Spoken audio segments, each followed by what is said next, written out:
Good day friends. White bird एक 2024 की अमेरिकी वार ड्रामा फिल्म है। कहानी में जूलियन अपनी दादी सारा से सारा की बचपन की कहानी सुनता है। सारा अपने अनुभवों को शेयर करती है जब वो द्वितीय विश्व युद्ध के दौरान नाजी अधिकृत फ्रांस में एक युवा यहूदी लड़की थी। सारा को उसके क्लासमेट जूलियन ने एक बार्न में 1 साल से अधिक समय तक छिपा कर रखा था। यह फिल्म प्रेम, बहादुरी और नफरत के प्रभाव के विषयों को उजागर करती है। चलिए बिना किसी देरी के कहानी शुरू करते हैं। कहानी की शुरुआत में न्यूयॉर्क सिटी आज का समय देखते हैं। जूलियन एल्बांस, जो पिछले स्कूल में ऑगी का बुली था, इसलिए उसे स्कूल से निकाल दिया गया। अपने नए स्कूल एड्स एकेडमी में एडजस्ट होने में परेशानी झेल रहा है। जूलियन लंच टेबल पर अकेला बैठा होता है। तब एक लड़की उसे अपने नए सोशल जस्टिस क्लब के लिए इनवाइट करती है, लेकिन जूलियन मना कर देता है। तभी डिलन आकर जूलियन को बताता है कि उनकी मम्मियों की टेनिस पार्टनरशिप है और उसकी मम्मी ने उसे जूलियन से मिलने को कहा था। डिलन यह भी कहता है कि अगली बार इस लूजर टेबल पर बैठने से अच्छा है कि वो उनके साथ बैठ सकता है। एक दिन जूलियन स्कूल से घर आता है और फ्रिज से खाना निकाल रहा होता है। तभी उसकी ग्रैंडमियर यानी दादी सारा उसे चौंकाती है, जो पेरिस से मिलने आई है। वो अपनी आर्ट का एक एग्जीबिशन रेट्रोस्पेक्टिव द मेट में देखने जा रही है। जूलियन का अपने माता पिता से दूरी भरा रिश्ता है, लेकिन ग्रैंडमियर के साथ वो खुल जाता है और अपने स्कूल की दिक्कतें उनसे शेयर करता है। जूलियन उन्हें बताता है कि उसने ऑगी के साथ अपने अनुभव से सीखा है कि उसे दूसरों के बीच घुलना मिलना और सामान्य दिखना चाहिए। इस पर ग्रैंडमियर उसे बताती है कि उसे सामान्य बनने की कोशिश नहीं करनी चाहिए और अपनी बचपन की कहानी सुनाने लगती है। वो बताती है कि कैसे उनका फ्रेंच गांव जादुई और शांतिपूर्ण था और वहां की प्रकृति कितनी सुंदर थी। फ्रांस 1942। ग्रैंडमियर एक युवा लड़की है जिसका नाम सारा है और वो अपने माता पिता की इकलौती बेटी है। सारा और उसके माता पिता बसंत के दौरान जंगल में पिकनिक मनाते हैं जब ब्लूबेल्स खिलते हैं। सारा ब्लूम अपने पिता मैक्स, जो कि एक सर्जन है, और अपनी माँ रोज, जो एक गणित की प्रोफेसर है, के साथ नाजी कब्जे वाले शहर के एक मिडिल क्लास अपार्टमेंट में रहती है। वो मानती है कि उस समय वह बहुत ही बिगड़ी हुई थी। सारा अपने दोस्तों के साथ पास के सिनेमा जाती है, जहां उसका क्लासमेट एक प्रोजेक्शनिस्ट के रूप में काम करता है।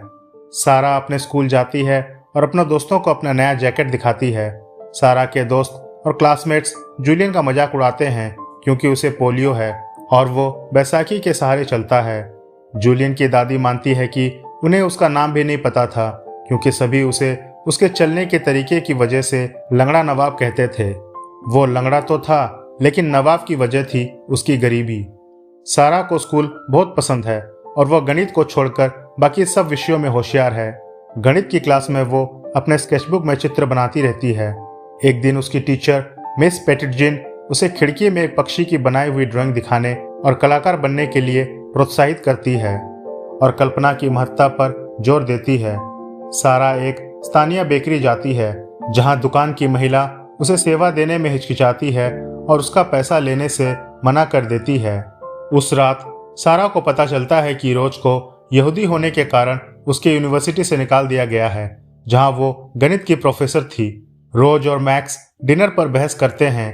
रोज आशावादी बनी रहना चाहती है, जबकि मैक्स का मानना है कि अब वे सुरक्षित नहीं है। उसे यकीन है कि नाजी उन्हें निचली दर्जे का नागरिक मानते हैं, भले ही उनके पास फ्रांस की नागरिकता का प्रमाण हो। मैक्स रोज के मना करने के बावजूद सारा को यहूदी समुदाय के साथ हो रहे भेदभाव की सच्चाई बताता है। एक दिन क्लास के बाद जूलियन ने सारा की छोड़ी हुई नोटबुक वापस कर दी और उसके दोस्तों ने मजाक किया कि जूलियन का सारा पर क्रश है। विंसेंट, सारा का क्लासमेट और असली क्रश, सारा की ड्राइंग देखने की मांग करता है और उसे यह लगता है कि उसके भी सारा के लिए वही भावनाएं हैं, लेकिन बाद में वो यहूदी होने के लिए सारा का अपमान करता है। सारा एक पार्क में एक कठपुतली शो देखती है जो यहूदी लोगों का मजाक उड़ा रहा था क्योंकि शहर में नफरत बढ़ती जा रही थी। मैक्स रोज को समझाता है कि परिवार को अब यहाँ से निकल जाना चाहिए और वे सारा को बताते हैं कि वे ज्यादा दिनों तक नहीं रहेंगे। मैक्स सारा से वादा करने के लिए कहता है कि वो स्कूल में तब तक अपने विंटर बूट्स पहनना जारी रखेगी जब तक वे यहाँ से नहीं चले जाते। समय बीतता है और सारा हर दिन स्कूल जाती है और वो चुपके से स्कूल पहुंचकर अपने पुराने जूते उतारकर नए जूते पहन लेती है। एक दिन सारा को क्लास से निकाल लिया जाता है जब मिस पेटिटजिन को चेतावनी मिलती है कि यहूदी लोगों को शहर में इकट्ठा किया जा रहा है और नाजी स्कूल की ओर आ रहे हैं। मिस पेटिटजिन सारा को अपना कोट उधार देती है और सारा यहूदी छात्रों के एक समूह में शामिल हो जाती है क्योंकि उनके हेडमास्टर पेस्टर लूक उन्हें पास के जंगल में भागने में मदद करते हैं। नाजी अफसर पेस्टर लूक से 14 यहूदी बच्चों की मांग करता है, लेकिन लूक उसे झूठ बोलता है कि कोई भी स्कूल नहीं आया है। तभी विंसेंट नाजियों को इस योजना के बारे में बता देता है और सिपाही उनका पीछा करने लगते हैं।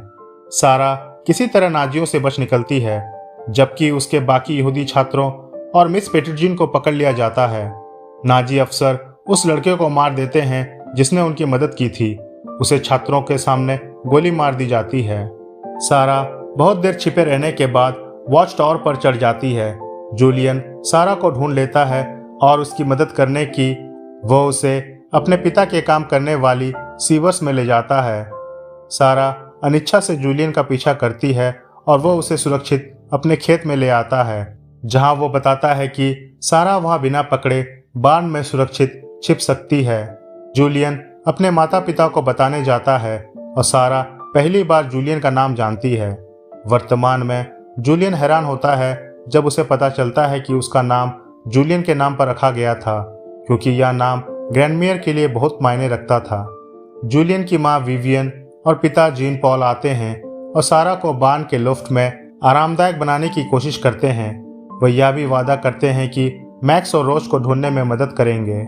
जूलियन के पड़ोसी, जो नाजी खबरी होने का शक है के कारण सारा को छिपने के लिए कहा जाता है। एक रात जूलियन सारा के लिए आर्ट सप्लाईज लाता है और सारा उससे माफ़ी मांगती है कि उसने कभी जूलियन को इज्जत नहीं दी। हफ्ते गुजरते हैं और किसी को भी सारा के माता पिता का पता नहीं लगता। शाम को जूलियन सारा को स्कूल की पढ़ाई करवाता है, खासकर गणित, जिसमें वो बहुत होशियार है, और क्लासमेट्स की गॉसिप्स बताता है। विंसेंट और अन्य स्थानीय लड़कों को स्थानीय नाजियों में शामिल किया जाता है और उन्हें गश्त और संदिग्ध गतिविधियों की रिपोर्ट करने का आदेश दिया जाता है। जूलियन को पता चलता है कि थिएटर में उसके बॉस जॉर्ज एक स्वतंत्रता सेनानी समूह के साथ काम कर रहे हैं। जूलियन उनसे सारा को फ्रांस से सुरक्षित स्विट्जरलैंड पहुंचाने के लिए फर्जी डॉक्यूमेंट्स तैयार करने में मदद मांगता है। जूलियन सारा से कहता है कि वो भी उसके साथ जाता अगर वो उसे धीमा नहीं करता, और यह भी बताता है कि उसे हमेशा से पेरिस जाने की इच्छा रही है। सारा मजाक करते हुए छाया कठपुतलियों का खेल खेलती है ताकि जूलियन को यात्रा का एहसास हो सके। जूलियन को पहले तो खेलने में मुश्किल होती है, लेकिन बाद में वो इस कल्पना का आनंद लेने लगता है। 3 हफ्ते बीत जाते हैं और दोनों मिलकर रोमांचक कल्पनाओं की कहानियां बुनते हैं और एक दूसरे के करीब आते हैं। फिल्मों के प्रति अपने प्रेम के चलते उनके बीच खास बंधन बन जाता है। जूलियन थिएटर जाता है और देखता है कि उसे विंसेंट और उसके नाजी गश्ती दलों ने तहस नहस कर दिया है। जूलियन छिप जाता है जबकि वे लोग बाकी थिएटर को तोड़फोड़ करते हैं, कुर्सियां तोड़ते हैं और स्क्रीन पर गोली चलाते हैं। सारा जूलियन को दिलासा देती है और उसे एक फ्लिप बुक देती है जिसमें उसने एक सफेद पक्षी की स्केच बनाई है जो उसे आराम और उम्मीद देता है। नाजी जॉर्ज को पकड़ लेते हैं और सारा का बचने का प्लान रुक जाता है। समय बीतता है और नाजी कब्जा बढ़ता है। सारा बाण में रहती है और नफरत भरे अनुभवों के कारण जूलियन के और करीब आ जाती है। सारा जूलियन के प्रति रोमांटिक भावनाएं विकसित करने लगती है। एक दिन पेस्टर लूक जूलियन को अपने ऑफिस बुलाते हैं और उसे एडवांस्ड गणित में भेजने की बात कहते हैं, यह बताते हुए कि उसकी बराबरी गणित में कोई नहीं कर सकता। जूलियन पेस्टर लूक के हाथ में सारा का स्केचबुक देख लेता है। वो किसी तरह इसे चुरा लेता है। जब वो जा रहा होता है तब विंसेंट का एक दोस्त जूलियन को देख लेता है। विंसेंट और उसका दोस्त उसका पीछा करते हुए बांध तक पहुंच जाते हैं। विंसेंट और उसके साथी जूलियन को बुरी तरह पीटते हैं, लेकिन जूलियन लड़ते हुए बांध में सो रहे चमगादड़ों को जगा देता है और उन्हें वहां से भागने पर मजबूर कर देता है। सारा अपनी छिपी हुई जगह से बाहर आकर उसकी मदद करने की कोशिश करती है, लेकिन जूलियन गुस्सा हो जाता है कि उसने लोफ छोड़ दिया और उसे और उसके परिवार को खतरे में डाल दिया होता। जूलियन अगले कुछ हफ्तों तक सारा से मिलने से मना कर देता है और उसकी जगह उसकी माँ विवियन सारा की मदद करने आती है। एक रात जूलियन वापस आता है और दोनों एक दूसरे से अपने व्यवहार के लिए माफी मांगते हैं। जूलियन स्वीकार करता है कि वो सारा के सामने अपनी कमजोरी को लेकर शर्मिंदा था, जो उसकी विकलांगता के कारण थी। मौसम बदलते हैं और बसंत का आगमन होता है। सारा अब 1 साल से अधिक समय से छिपी हुई है। एक दिन जूलियन, विवियन और जीन पॉल सारा का जन्मदिन मनाने के लिए बार्न में आते हैं। जूलियन सारा को एक तराशा हुआ लकड़ी का पक्षी उपहार देता है। शाम के समय एक प्रसारण के द्वारा पता चलता है कि मित्र देशों की सेनाओं ने इटली के एक शहर को आज़ाद कर दिया है और सभी इस खबर से उत्साहित होते हैं, यह मानते हुए कि शायद युद्ध खत्म होने वाला है। उस रात जूलियन सारा को बार्न के बाहर जंगल की आज़ादी का स्वाद चखाने के लिए ले जाता है। जूलियन सारा के प्रति अपनी भावनाओं को प्रकट करता है और वह एक दूसरे को चूमते हैं। वर्तमान समय में ग्रैंडमेयर कहती है कि उन्होंने चाहा था कि उस रात जूलियन से कह पाती कि वो उससे प्यार करती है। अगली सुबह जूलियन बहुत खुश महसूस करता है और मुख्य रास्ते से स्कूल जाने का फैसला करता है। विंसेंट के आदेश पर नाजी पुलिस जूलियन को गिरफ्तार कर लेती है और विंसेंट को जूलियन के बैग में सारा की स्केचबुक मिलती है। एक स्थानीय आदमी जूलियन की गिरफ्तारी के बारे में जीन पॉल को सूचित करता है। विंसेंट सारा को खोजने खुद ही निकल पड़ता है और बार्न में घुसकर गोली चलाता है। सारा जंगल में भाग जाती है। विंसेंट उसका पीछा करता है और उसे खुले स्थान में पकड़ लेता है, लेकिन तभी एक भेड़ियों का झुंड आता है और विंसेंट को मार डालता है। इसके बाद सारा वापस बेमी के घर लौटती है और विवियन और जीन पॉल को ढूंढती है। वो खतरे के बावजूद उनके पड़ोसी के घर मदद मांगने जाती है। पड़ोसी सारा को बंदूक की नोक पर धमकाते हैं, लेकिन जल्दी ही खुलासा करते हैं कि वे साथी हैं और एक स्थानीय राबी और उसकी पत्नी को छिपा रखे हुए हैं। विवियन और जीन पॉल को पता चलता है कि जूलियन को अन्य विकलांग लोगों के साथ पहाड़ों में एक कैंप में ले जाया गया है। हालांकि उसे बचाने का एक मौका है, लेकिन इसके लिए भारी कीमत चुकानी होगी। पड़ोसी मिलकर अपने पैसे इकट्ठा करते हैं और सारा मान जाती है कि वो पड़ोसियों के एटिक में छिपी रहेगी।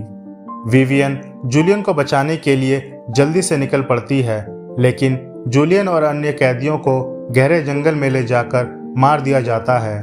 विवियन और जीन पॉल दुखी मन से घर लौटते हैं और सारा को यह बुरी खबर सुनाते हैं। अपने दुख के बावजूद बुमी परिवार सारा की अगस्त में युद्ध के अंत तक देखभाल करता है। सारा स्कूल लौटती है और विवियन और जीन पॉल के साथ रहना जारी रखती है। 2 महीने बाद सारा अपने पिता से मिलती है, जो एक शवगृह में छिपकर जीवित रहे थे।